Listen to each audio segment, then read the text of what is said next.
pagyuko at pagluhod. Ito po ay hindi pagsamba. Amen? Mateo 7:1. Huwag ninyong husgahan ang iba para hindi rin kayo husgahan ng Diyos.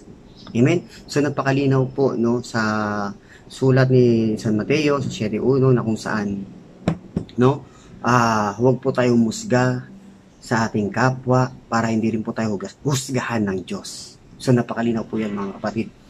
Ang best example po dito mga kapatid no sa pamagitan po ng aming pagluhod o pagyuko no sa dito sa Iglesia Katolika no ito po ay hindi po pagsamba, ito po ay pagrespeto o paggalang namin at sa pamamagitan po ng aming panalangin. Ibig sabihin malinaw po yan, hindi po kami sumasamba no doon sa mga rebulto namin. Hindi po kami doon sumasamba. Yun po ay larawan no ng mga santo. Amen? So, doon po kami sumasamba sa nilalarawan, no? For example, si Jesus Christ. No? Nandoon yung kanyang kanyang larawan, no? Kanyang imahen. So, doon po kami, no? Sumasamba sa totoong Diyos. Tandaan po natin, huwag po tayong malito. Yung mga santo po dyan sa aming mga simbahan, hindi po yan namin sinasamba. No? Kaya sa mga hindi po Katoliko, pakiusap na huwag nyo pong husgahan no?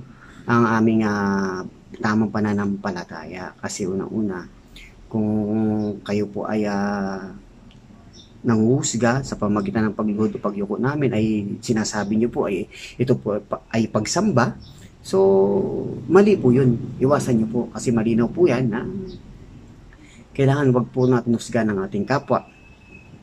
So para hindi rin po kayo no husgahan ng Diyos. Napakalinaw po yan sa Mateo 7:1 no.